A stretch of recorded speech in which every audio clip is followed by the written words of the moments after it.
Welcome to National Parks Traveler, where we explore the national parks and the issues that involve them. This is Kurt Repenchek, your host at National Parks Traveler. This past week saw Yosemite and Kings Canyon National Parks join nearby Sequoia National Park in closing due to poor air quality resulting from the wildfires in California.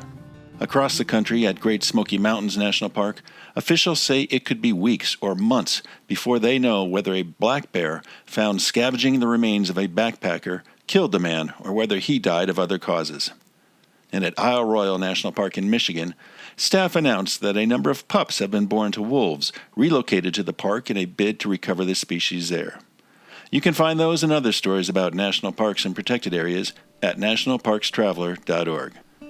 In this week's show, we welcome you to fall with a conversation with lodging experts David and Kay Scott on where best to relax and enjoy the fall foliage in the national park system.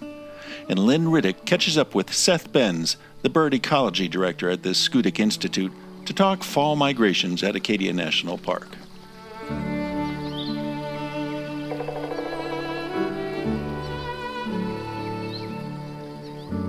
Acadia National Park is one of the 10 most popular national parks in the United States. It's also one of the smallest and most vulnerable. That's why Friends of Acadia exists. Friends of Acadia is an independent organization of passionate people inspiring those who love this magnificent park to make a real and lasting difference for Acadia. You can make a difference at friendsofacadia.org. The North Cascades Institute has a large portfolio. It's an environmental learning center, a training center, a conference center, and a leadership center, all set in the splendor of the North Cascades National Park Complex.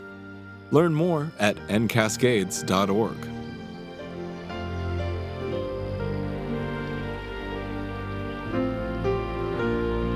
Here it is, mid-September. Fall is soon to be upon us, and it's time to start thinking, and actually it's late to be thinking about where in the national park system you'd like to go and have a nice, beautiful lodge setting. So maybe you could tuck this story aside for next year, but we've brought in David and Kay Scott, the experts on national park lodging, to try and give us some key pointers on where we might want to go vacation in the national parks during fall to make the most of the fall foliage colors in a beautiful lodge setting. David and Kay, welcome back to The Traveler. Nice to be with you again. Thank you. So I know this year we're going to be kind of challenged color-wise because different parts of the country have either had too much rain or not enough rain. I know here in the Rocky Mountain region it's been a very dry summer, and that's definitely affected the turning of the colors. The leaves that are starting to turn aren't as vibrant as they normally are. Have you any sense on how things look across the country before we start talking lodge specifics? I think in the east, it should be pretty good. We called or talked to someone in the Blue Ridge Parkway a couple of days ago, and they thought that maybe the colors would turn a little earlier this year because they're getting some cool temperatures now. But I think in the east things might be good. We're less certain in the west, and of course there's a lot of bad things going on in the west anyway with all the fires in California and all the smoke. Earlier this month, there was an incredible cold front that came down. We saw that on the weather. Yeah, in Montana, Wyoming, through Colorado, down into New Mexico. Overnight, the temperature went from, midday high in the 80s down into the 20s. And, of course, parts of Wyoming and Colorado got, 6 inches to a foot of snow. So I'm sure that's probably impacted the leaf colors. But I'm sure it did. I think in Yellowstone it was supposed to get to 14 1 or 2 nights in that cold spell. So, yeah, that would affect it. That would affect it a great deal. But I think in the east, especially in the Blue Ridge Parkway, where elevations vary a great deal, you can generally get some really good fall colors. We were going to talk about lodges, I guess, and there are 2 really nice lodges on the Blue Ridge Parkway. One, the Pisgah Inn on the south end near Asheville, a little south of Asheville, and the other is Peaks of Otter Lodge on the north end in Virginia. They're both really nice lodges surrounded by hardwoods and with great mountain views and good views. Both of those locations would be perfect for fall colors. And then going up the road, you'd have Shenandoah National Park just north of there. So your colors would be a little bit, you'd have more color earlier, like on the Blue Ridge Parkway, they say mid to late October is usually when the colors are changing. And then in Shenandoah, you've got a few other trees, but you've got much more elevation. And so you've got different colors at different levels. Mm-hmm. And sometimes they'll, maybe the top will change before the bottom. So if you're there, maybe you'll see some colors like they have chestnut and red oak toward the top. You might see those. Or you drive along and when you hit a middle elevation, you'll see different colors. Right. How's that? No, I've heard that. I've heard that you can kind of do a stair step up the mountains and see different colors depending on where you're staying. Now, just going back to the Blue Ridge Parkway and those two lodges that you mentioned, David, they're smaller, more intimate settings, aren't they, than, say, the Ahwahnee Hotel with its hundreds of rooms? They are. They're really comfortable places to stay, and all the rooms have balconies. And for example, at Pisgah Inn, the balconies face a mountain valley and mountains in the distance.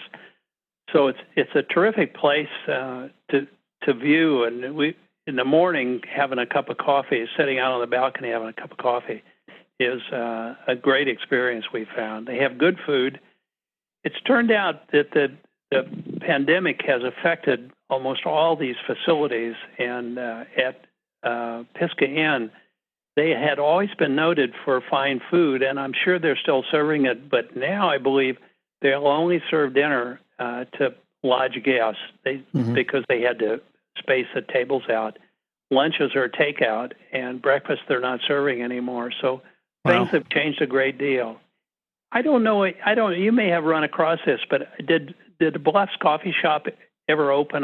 The facility had been renovated, but I'm not sure if they ever opened this year. You know, they opened for about 2 or 3 days, and they had problems first, I believe, with water line, and then they just realized that, it was too small of a gathering place for too many people. And so they shut it down and plan to come back in spring of 21. Good. I'm glad they're coming back. I was worried and figured they probably didn't open at all with all the issues that had been going on. But I certainly hope that they have a successful year next year. Yeah. Now Shenandoah, Kay, you mentioned I've stayed at Big Meadows Lodge, and I love the setting there. And they've got the I'll say motel-style rooms on one hand, but then they also have the cabins, the historic cabins, which are awful nice, and you're surrounded by those hardwood forests, and the Appalachian Trail is 5 minutes walk from your room, basically. Exactly. And Skyland's kind of the same way, but it's much larger, and different buildings are scattered out, but they're all sitting on different hillsides, so the views for most of the rooms are pretty good. So you've got those two main choices. Lewis Mountain Cabins is a tiny little complex, but they are open even with the COVID, and they're kind of surrounded. They are by trees. By trees. There's no restaurant there, but it's a short drive north to the other facilities. But my guess would be Lewis Mountain Cabins. It'd be impossible to get a room there now. Right. They're always booked, especially this time of year. They don't have many cabins, but it's really an interesting place to stay. Once we were sitting on the porch, and a bear came out of the woods and climbed a tree right across the road. Yeah, a small bear. Kind of looked around to see what's going on, came down. Yeah. Nice. It's a great place. Yeah. What about the middle of the country? I know you like Ozark National Scenic Rivers. Yes. Yeah. I'm not sure those lodges has reopened yet. They were going under a rather large renovation, wasn't it? Actually, that was, yes, Ozark, they are not open yet. But Buffalo National River is open. They have cabins at Buffalo Point Concessions. That's in northern Arkansas. Right. Not far from the other setting. And from the dining room, they've got a spectacular view of the Buffalo River and trees. I mean, that would be, I can't imagine a much better place if you wanted to see fall foliage than that area in northern Arkansas. It's really beautiful. It's a great river to canoe, and we've never found it crowded. People are nice, and it's a really pretty area of the country. I'm ashamed to admit I wasn't aware of those cabins there. Uh-huh. There are not a lot of them. They sit high up, so you're not right on the river. And what they have, like 5 rustic cabins? They have 5 rustic cabins that were built by the CCC, and those are heated by fireplaces. But then they also have modern cabins. So they have a total of only 17. And the modern cabins they all have kitchens, but the modern cabins have regular heat, so that you can stay a little warmer. And then they have a small dining room with large windows that overlook the Buffalo River, which at that point is far down below. And we haven't been there for a couple of years, but the prices were very modest there. I mean, it would be an inexpensive place to take a vacation. Nice. And of course, Buffalo River is one of the eastern or somewhat eastern parks that actually have elk and elk bugling. Right. It's only eastern to people that live in Utah. Well, that's true. Maybe Colorado. I don't know. Another neat spot is in Ohio at Cuyahoga Valley National Park. I know that's one of your favorite places. It is, and there's an inn at Brandywine Falls, sits right near a waterfall, naturally, the falls, but the trees are just all around it. And then I'm sure driving through the park would just be quite a treasure because of all the deciduous trees that are through there. They don't have many rooms. What, 6? I think that's right. They have 2 carriage rooms in a separate building and 4 in the house. And a extremely nice couple that operate it and have a super breakfast. It's really a fun place to stay and a very quiet and restful place to stay. That sounds good. Where should we go next? Rock and Roll Hall of Fame, which is just north in Cleveland. Rock on, David. Rock on. I'm past that, I'm afraid. Oh, dear. Where should we move to next? Let's see. Another place where you're probably not going to see much in the way of fall colors, but fall's an excellent time to go would be Farview Lodge in Mesa Verde, Colorado at Mesa Verde. They have great views, terrific views, and it's interesting historical place. They've redone some rooms; they're pretty nice, and but again, fall would be a great time to be there. And Big Bend would be another park. It's a great fall park, but I think it's closed now. Yeah, I'm not sure about the lodge. I know the park is slowly reopened. I'm not exactly sure about the lodge. Colorado, Rocky Mountain National Park doesn't have any lodging inside the park boundaries, but just on the, I'll say the southern boundary by Estes Park is the YMCA of the Rockies. And I stayed there. You worked there? David was an employee. I spent 2 summers there working. When he was in college. I could have served food to you if you'd been a little older. I'm old enough, David.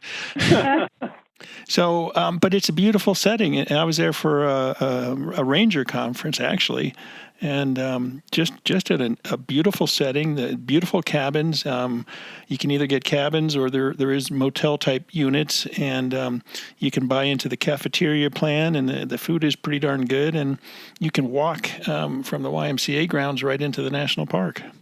It would, yeah, that's has to be one of the best summers of my life. The first summer I worked there. I hear about it all the time. I know she does. I just finished my sophomore year at Purdue University and drove out there with a friend, and we worked there for the summer, and we had the best time. And I always wondered what it would be like to stay there all winter and work, but of course I never found out. They've got a winter operation there with cross-country ski trails and snowshoeing and whatnot. And I'm tempted just to drive over there for that because we love cross-country skiing. And to be in that setting would just be magical, I think. I think so, too. Another hotel at Estes Park, of course, is the Stanley. That's right. Which is Stephen one of King. the old. Yeah. It's quite a place. We used to go there. I had a friend that summer that worked at the Stanley, so we'd go there and kind of look around. It's a neat old hotel. They claim that the bar there has the largest collection of bourbons and whiskeys in the state of Colorado. Well, of course, you would know that, but that was a fact that I never caught. Well, you have to try it. Staying in the Rocky Mountain region, I know one place you guys probably love as well is the cabins at Zion Lodge. Oh, yes. Yeah, the Western cabins at Zion. Actually, the motel units or the motor lodge units are also very nice. Right. And I think there it would be a hard choice between those two. We like the cabins, and they've been redone, and they're really nice. They're gorgeous. But the motor lodge units are nice also. Yeah, but you get that wood fireplace there. I don't know if it's wood or a gas fireplace. That's true. It's gas, I think. Now. Yeah. But they are nice, and I like that. Like the park. The downside, I don't know if that's changed in the last couple of years. We were there a couple of years ago. It was very crowded. And I know they've got the shuttle system, and that helps things on the Canyon Road. Mm-hmm. But we were also there in the summer. We were there in the summer, yeah. So fall October, would be great. Fall would be the time to go to Zion, I think. It's pretty crowded. Some years ago, my wife and I took her parents, and we did Zion, and we stayed in the cabins there, and then we went over to Bryce. And I don't know if you've ever stayed in those cabins there on the rim. We have. Oh, gorgeous. Right. Yeah, and those have been renovated since we stayed. We stayed in one. I can't remember what year. It's been a while, but I think those have been renovated, and those Western cabins I think we like better than the ones at Zion. I don't know why, but I think because they sit away from the parking lot. They do. They do sit away from the parking lot toward the rim. Yeah, but they're really nice. I believe they're freestanding units, whereas the ones at Zion, aren't they like quads? Well, no. They're either quads or doubles. Doubles. Yeah. And they have, you can tell by the sheathing on the logs, can't you? Right. That's the way we figured it out. Right. That fellow told us. Yeah. I can't remember which is which, but some of the logs have the bark off. And other logs have the bark on. Yeah. And one's a fourplex, and the other's a twoplex. Yeah, I think that's. But they're really nice cabins. We really like that. And one year we were there in a full moon and walked over and saw the canyon under a full moon. It was. I mean, you're used to that, but we were in the flatlands in South Georgia, man. That was like a magical moment for us. Well, you gotta get out more often.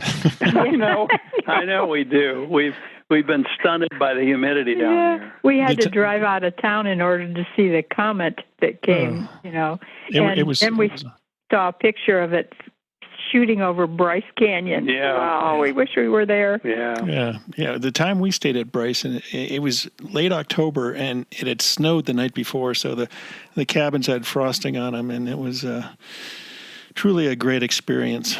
It snowed when we were there. And we were there in the summer. We were there in the summer, and it snowed. I don't know what month it was. It wasn't a heavy snow, but it was probably May, because we were at the... We had gone to the North Rim. Uh-huh. It was probably May, and snow covered everything. It was. Yeah. Like you said, it's kind of magical. Yeah. Where to next? Okay, how about... Death Valley. Truly. Perfect place for the fall. Not much foliage there. But I don't think the palm trees at the Oasis are going to change much color. But when you do a birding section, that's where they'll hopefully highlight Death Valley, because the birding for the migration is just really terrific, they say. Mm-hmm. And it's not as I'm blazing. sorry. She's thinking of Big Bend. I'm thinking of Big Bend. Hey, we get I think the desert. It's tough. We need to get a map out. Oh, that's when what I she was started thinking. talking Big about Bend. birding, I couldn't figure out what she was talking about. Well, Right. there's roadrunners. Yes, yes. Now, that's another magical thing for us because we don't have those down here. No, we saw a bird the other day, and we both commented he ran across the road just like a roadrunner. Yeah. Oh, dear. Interesting. We're getting hard up here. The North Rim also, of course, they close pretty early, but they're only renting Western cabins this summer. Right. And the dining room is closed. It's a kind of a carry-out lunch and dinner. So it's a much different environment than it was in the past. But at first, when we were talking to the manager, we were thinking, geez, I don't know if I'd want to go there. But if there were only the Western cabins, you'd almost have the place to yourself, and it would really would be a great experience, I think. You know, it's interesting this year, the travel patterns with the national parks, because you do have a number of parks where you don't have as many lodging options as in the past because of the COVID situation. And yet Yellowstone just recorded its second busiest August of all time. You know, I saw that, and I thought, I wonder if they made a mistake. Yeah. But they didn't, huh? Oh, my. No. So maybe the gateway towns are doing boom business. Yeah, I bet they are, because in Yellowstone, the Lake Hotel isn't open, is it? I don't think. I don't know. I'm not sure. I don't think so.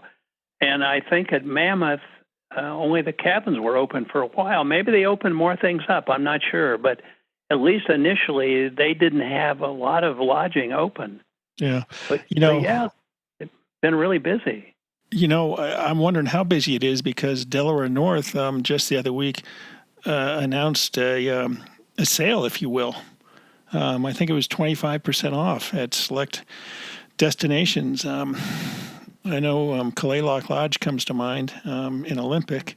I think Woodsatchi and Sequoia National Park, and some other places. I know on a Traveler there's a story about it, but that kind of begs the question of how heavy is visitation, and is it just to select parks? But 25% sale on room prices is pretty good.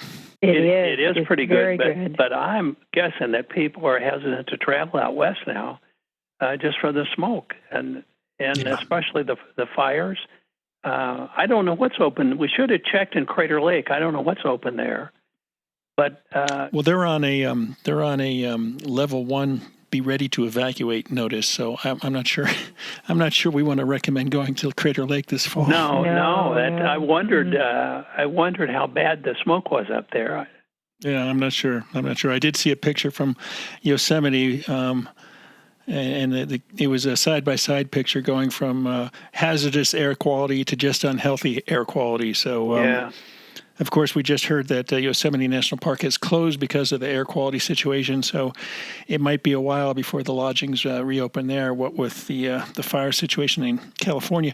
What about Olympic National Park? I know up at Lake Crescent, they've got those gorgeous Roosevelt cabins that I've been telling my wife for about 20 years now that we're going to go stay in, and we've never quite made it yet. That would be a good spot. The lodge itself closes mid-October, but they do leave the Roosevelt cabins. I say mid-October, October 25th. They leave the Roosevelt cabins open on the weekends, and you have to guarantee a 2-night stay, but they're open Friday, Saturday, and Sunday night. But there's no food service then. You've got to have your own, or, round it up, go out for a drive and pick up dinner or something. By the way, that Lake Crescent Lodge has always been one of our favorite places to stay. It's a really laid-back place.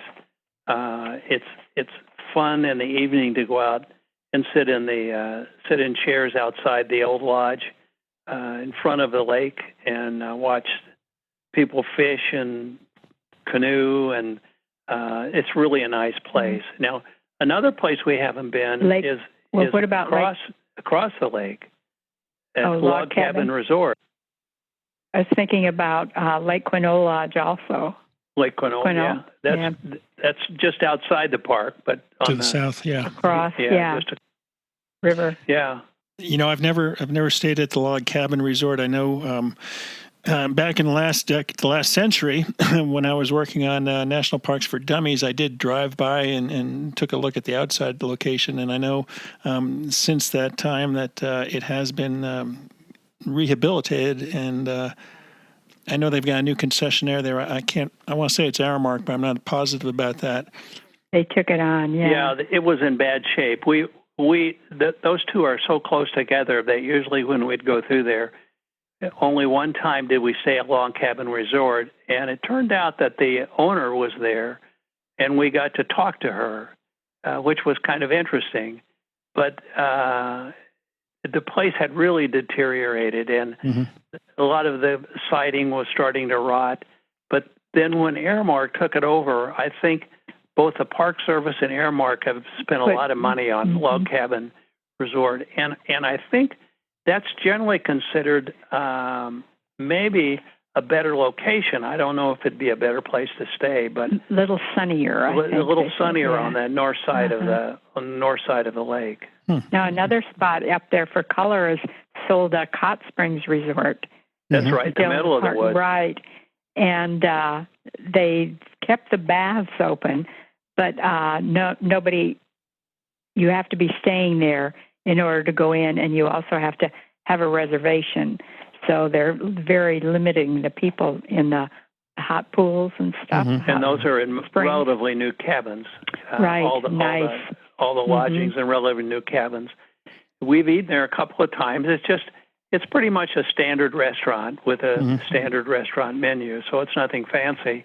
But you go to a place like that, and we really didn't care. We're not used to much that's fancy anywhere. You're used to staying in your tent. Yeah, that used to be thank goodness we're out of that. Kate tucked that away in the attic. Right. Come on. Sleeping on the hard ground is good for the back. Hey, I tell her those things. Yeah. Let's wrap this up by jumping across the ocean to Hawaii and the Volcano House. Well, we've been to Volcano House, but we've never stayed there, and it was a long time ago when we were there.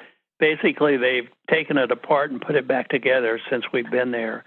So I can't imagine a much better place to go and stay.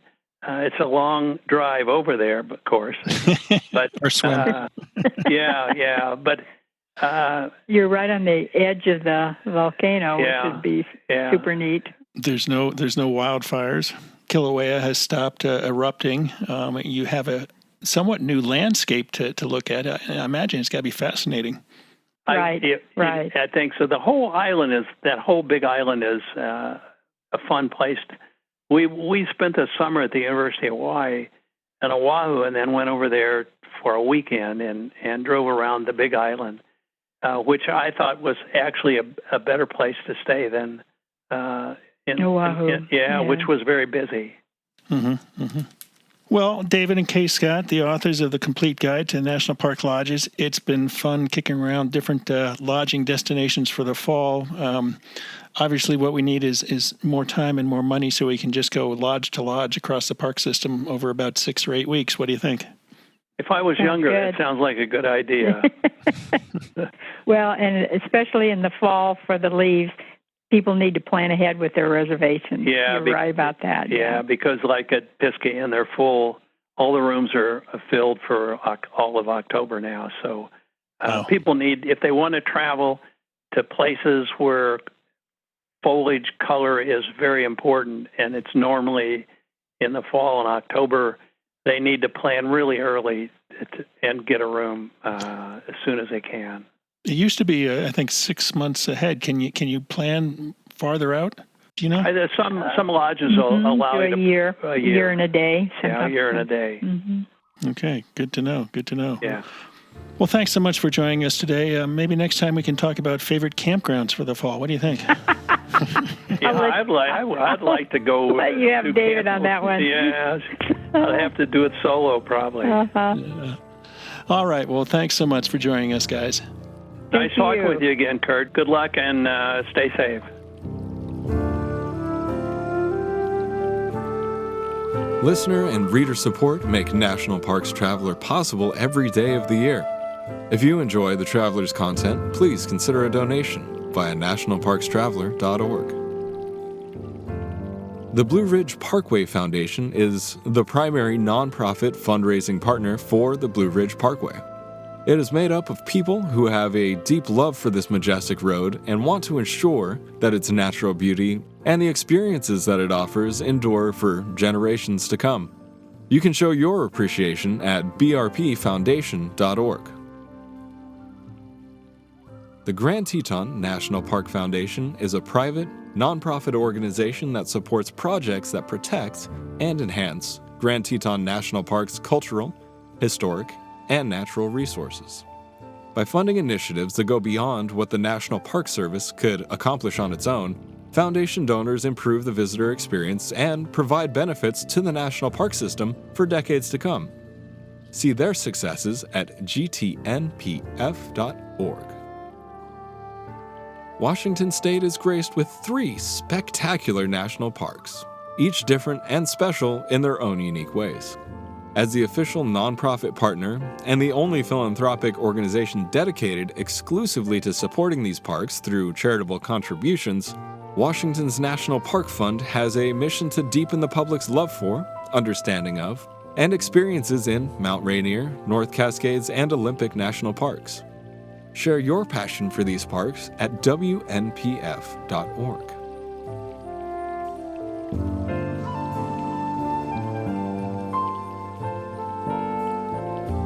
Looking to get out of doors on a beautiful fall day? How about observing autumn bird migration in Acadia National Park? That's where you can see a variety of species on their annual migration along the Atlantic Flyway. And as travelers Lynn Riddick discovers, you can personally contribute to scientific research inside a national park at the same time.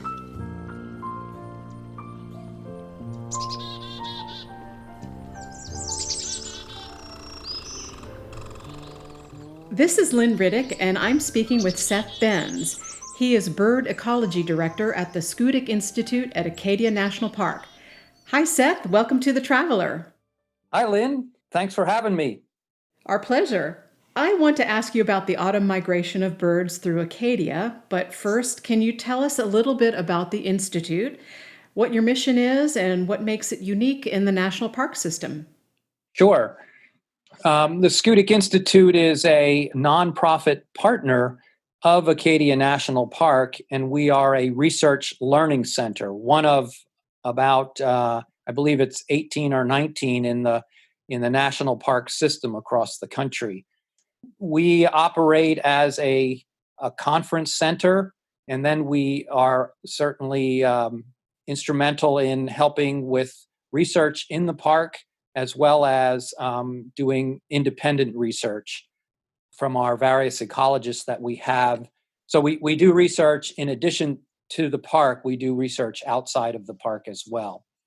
Our sort of mission statement, if you will, is we pursue collaborative solutions to critical environmental challenges through discovery and learning. And we are doing all of that in a time of rapid environmental change. We have 4 different sort of programs. We have a forest program, a marine program, education, and of course the bird ecology program. With respect to the forest program, we're instrumental in looking at future forests across the park system, of course, operating mostly here in the Northeast, but we do have a connection with many parks across the country, and that's some of the leading research that's being done. And then marine life work, we're looking at impacts of climate change on things like pH and the warming of the ocean, what's happening to the biodiversity in the oceans and nearshore waters. In education, our principal program is a middle school program that's a residential, so kids come from, all over the Northeast for sure. It was first designed for a couple of the counties that surround Schoodic Institute.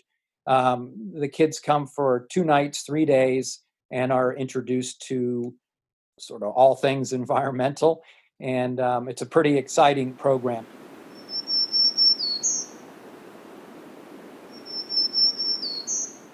Let's talk about bird watching there.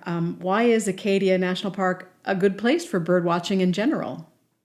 Well, that's a very good question. The park itself is located in the what most people refer to as the Atlantic Flyway.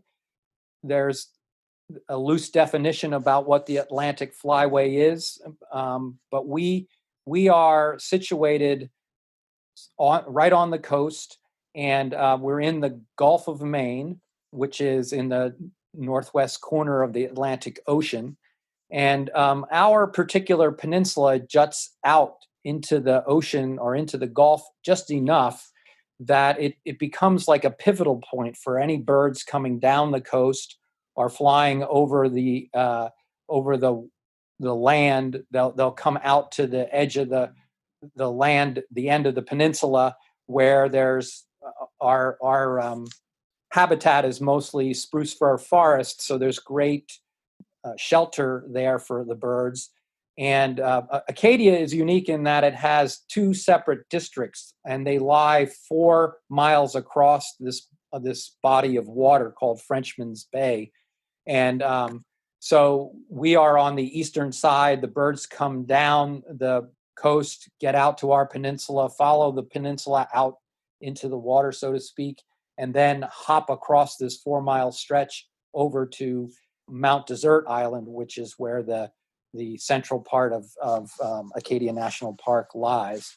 And so it's a unique topography. Standing on Schoodic Point, looking towards Mount Desert Islands, you see these very high, bald mountains. It's really one of the highest points along the eastern seaboard from Maine all the way to Rio de Janeiro in Brazil. So it's a pretty exciting place, a great landscape, many different habitats. I mentioned the spruce fir forests on our side. Over on the other side, there's, because of a fire back in the 40s, there's a lot of mixed forest happening. And of course, we are studying what's happening with our forests. In terms of the birds, the habitats are great. The coastline is a great transition from land to sea. So we have these high mountains as well. So hawks go over. We watch seabirds migrating through, and of course songbirds coming through, especially this time of the year. Fall of the year in Acadia National Park is just much more populated with birds than is the springtime. Yeah, I wanted to ask you a little bit about bird watching in the fall. We are at the end of September right now, and there are several months that you will see a large amount of birds flying through there as they migrate south. Talk a little bit more about that, the autumn time of year and the bird watching and the hawks.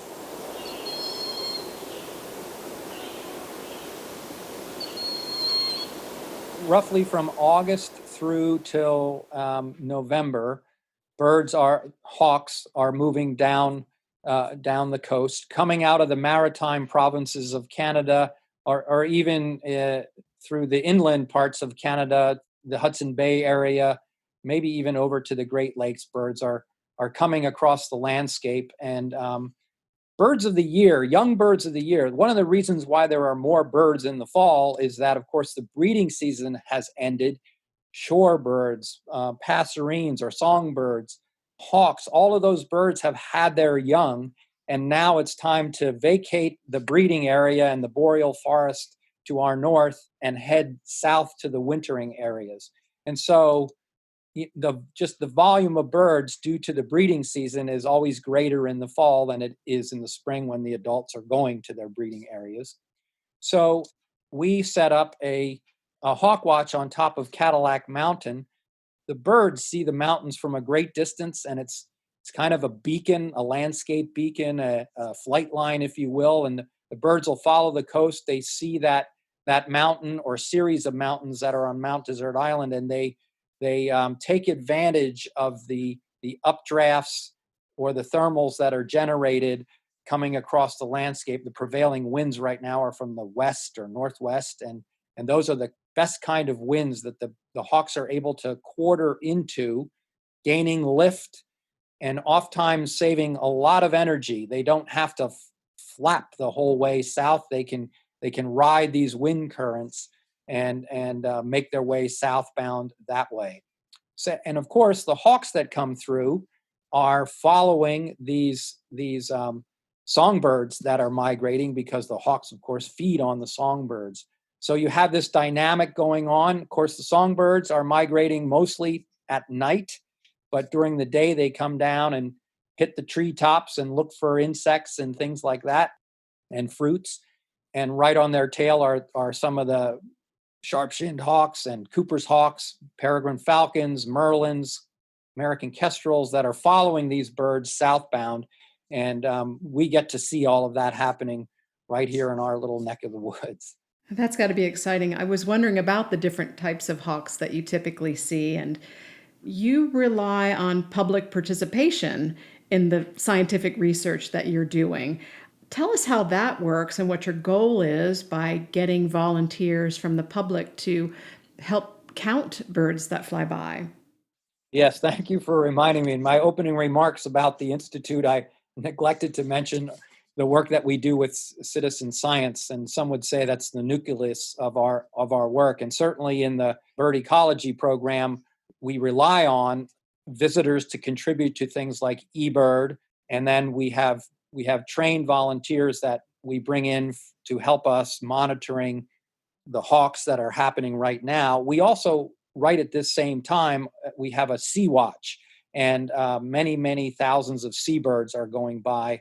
And we have trained volunteers and folks that come out as spectators that help us spot the birds. And then, of course, the more trained and skilled folks can identify things.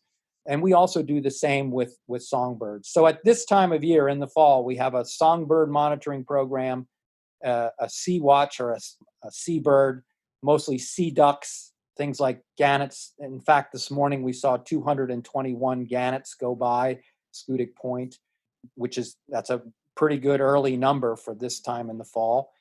And we have the hawk watch on Cadillac.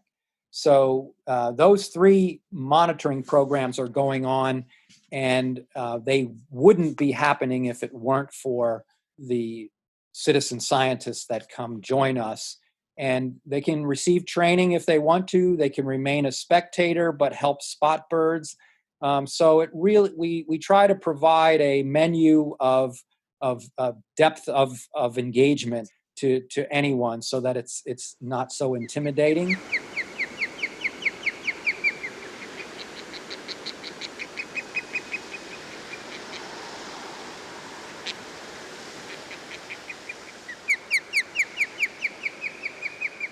Now, it looks like you had over 2,500 visitors who stopped by to learn or to participate in the Hawk Watch last year. What's your projection this year? Do you need more volunteers? We advantageously, I suppose, placed the Hawk Watch site near a very, very popular trail on Cadillac Mountain. At the outset of the Hawk Watch, which is now in its 26th year. So back in the 90s when it first began, and I happened to be a ranger at that time in Acadia National Park, and in fact wrote the proposal for the Hawk Watch. And even though I wasn't there when it was implemented, what those folks did implement the Hawk Watch were they picked a place where both the education aspect as well as the phenomenon of migration would sort of come together very nicely. And so they picked a spot where there would be sort of maximum exposure to the migration. And one of the reasons why our numbers are so high are casual visitors or hikers are coming by, and then they see this group of people all bundled up, and some sitting in their lawn chairs that they bring, and some just sitting on the rocks. It's like on a little rock outcropping, and it's always windy. And sometimes, even though the temperature says it's 45 or 50 degrees, the wind can make it feel 10 to 15 degrees colder. So we're all bundled up. We have wool caps on and mittens, and we're sitting there, and it's, this time in September, and people are just like, what is up with those people? And of course we have binoculars, and we have spotting scopes, and we're waiting for these birds to come toward us so that we can identify them. And typical of how it works now is Schoodic Institute is in charge of the data collection. So the volunteers that I have are up there spotting and counting the birds. And then the park, Acadia National Park, has rangers, interpretive and education rangers there, who are talking to the general public as they come by. So we do have visitors that come every year during the hawk watch time and actually join us and help in the spotting. But a lot of those 2,500 the majority of the 2,500 are casual visitors who see what's going on, come by for a 20-minute orientation, and then watch for a few more minutes, or maybe even like the other day when we had over 500, we had close to 600 birds come by. People plopped down and sat there with us and just were awed by the phenomenon that they were seeing, as bald eagles were going by, and osprey and northern harriers, sharp-shinned hawks. And so we saw 11 different species in a relatively short period of time, and it included things like the once endangered peregrine falcon, merlins, which are a favorite. All the falcons are favorites. And then broad-winged hawks were moving that day. Our number from the other day was 290. So these birds, broad-winged hawks, travel in flocks and take advantage of rising pockets of air, get up very high. And when the rising pocket of air or thermal peaks at its apex, the birds glide out of that thermal looking southward or westward for the next thermal, and they literally glide out, and you can count them one by one as they go. Even if there are 100 across, you can count them, and then they pick up another thermal somewhere beyond where we are. And it's really neat to see that. Tell me a little bit more about the Sea Watch and the Songbird Watch, and what the specific timetable is for each one of those. I was inspired by trips to the Avalon Peninsula, just north of Cape May, New Jersey, north of Atlantic City, where folks used to watch, or still do, watch from a jetty along the coast. Again, a jetty sticks out a bit, and this volume of sea ducks and gannets, all manner of birds moving down. Grebes are moving, and loons too are moving southward on their way to South Carolina, Georgia, Florida Bay, Gulf of Mexico. Birds are moving down through, and down there they see upwards of 800,000 birds in a season. When I'm talking about their season at Avalon is from mid-September to November, or just about Thanksgiving. Here in Acadia National Park, we start in early September and go to just before Thanksgiving. A couple of years ago, we saw 105,000 seabirds. Some people refer to them as water birds. It takes into account all birds associated with water that are moving down the Atlantic flyway. So for instance, we had 57 different species last year, and we saw 76,000 birds last year. But the big numbers are things like double-crested cormorants, northern gannets, common eiders, which is a northern sea duck. We see 3 species of scoters: black, white-winged, and surf scoter. We had a day in 2018, October 17th to be exact. We saw 25,000 scoters made up of all 3 species moving past Schoodic Point. So the volume of seabirds moving past and through Acadia National Park is much, much greater than are the numbers of hawks that are moving through.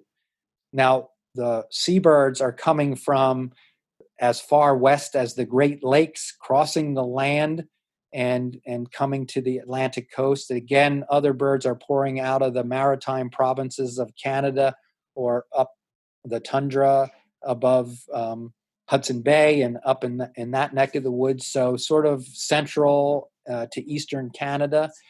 Birds are coming from those directions and funneling down the Atlantic flyway.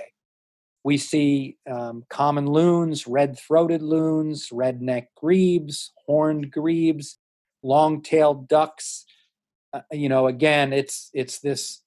The excitement is certainly the volume of birds, but then the mixture of flocks that are going by, and it really tests one's skill in identification to pick out the birds as they're going by.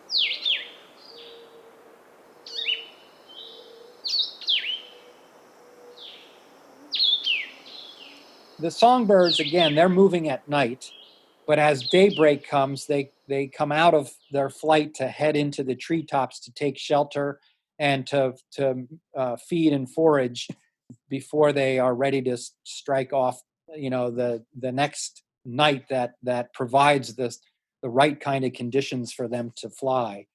So I would say maybe 4 or 5 days in a season, and again, that's songbirds start migrating as early as late August and move through until mid-October, maybe late October. You can find some stragglers here. And they're taking advantage of caterpillars, other insects, and the fruits that the forest may provide.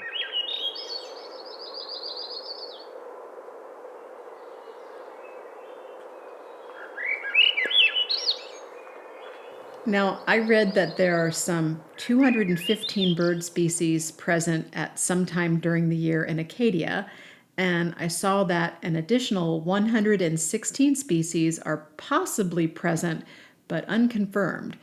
Is there an unconfirmed and elusive bird you're really hoping to see this fall? Well, we call those, some of those birds would be vagrants that, occur every so often in the state, perhaps.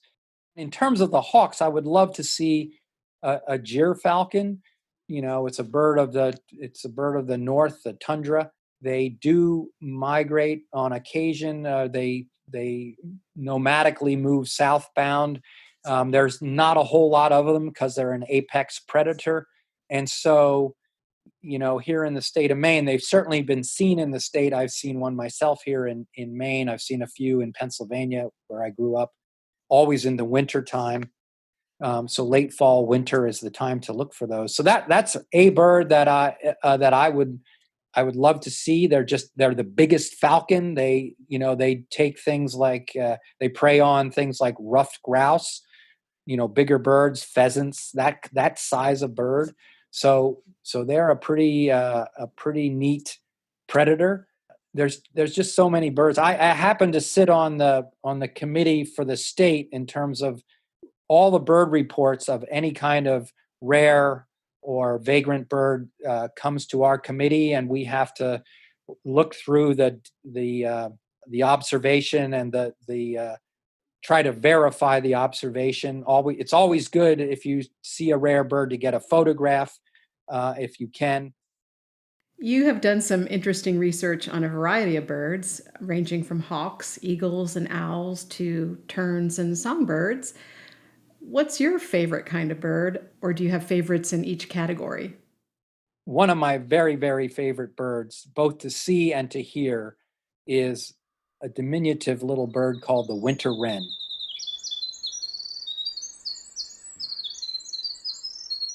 And it is true to its name. Its genus is Troglodyte, and they are, troglodyte is something like cave dweller or dark dweller. They like to skulk around in our spruce fir forest. They particularly like when there's an upended tree in the forest or something like that, and they'll go down and they'll find a little crevice in the root systems, and that's where they'll put their nest. they're down in the what we call the Lilliputian world, where they're with the lichens and the mushrooms and things like that. And they're these little denizens of the forest. They have one of the longest, sweetest warbling songs that you could possibly hear. And when you know the bird is such a small little organism with such a powerful, sweet, long song, it just, well, for me, it blows me away. And I love to hear it every spring when they come back from the winter. Even though they're called winter wren, they do migrate out of our area and return in the springtime. They're not a long distant migrant. They only go into the southeastern United States, rarely getting into Central America. Well, to summarize, for folks wanting to come to Acadia this fall, the best place to see the hawks would be Cadillac Mountain. And what about seabirds and songbirds? What are the best places to observe them?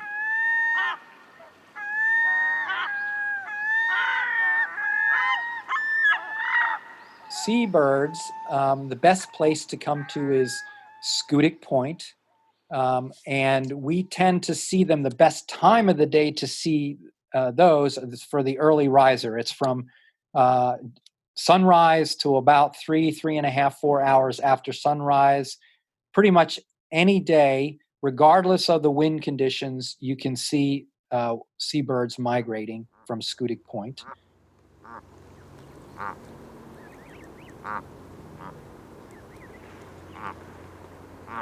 And then the songbirds, here in Acadia National Park, there are places, again, on the Schoodic Peninsula, there's a place called Fraser Point.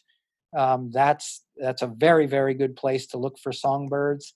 On Mount Desert Island in the central part of Acadia National Park, there are places like Seal Harbor, Otter Creek, Seawall. There are many different places where you can encounter songbird movements. Seth, thank you so much for your time today. Please keep us posted on the results of your various watches this year. I certainly will. And for any of your listeners that would like to contact me, they can do so. And I'm happy to answer questions. Seth Benz at SchoodicInstitute.org will get you connected with me. And I thrive on the questions that come in, and be happy to connect with anyone.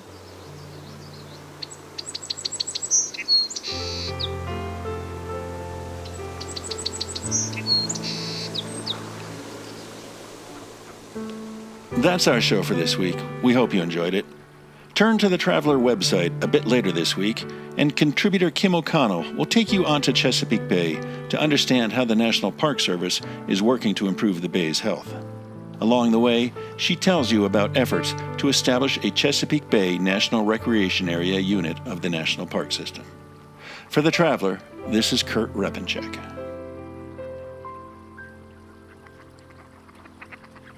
The composers and musicians at Orange Tree Productions have created a unique collection known as the National Park Series that has grown to include more than 30 CD titles. Composed against the backdrop of a park's sounds of nature, these musical scores will connect you with these beautiful places and take you there, at least in your mind. This collection is the #1 selling National Park audio series in the world and provides the background music for National Parks Travelers podcast. Visit them at orangetreeproductions.com. Editing and production work for the National Parks Traveler podcast series is done by Splitbeard Productions. You can find out more about us at splitbeardproductions.com.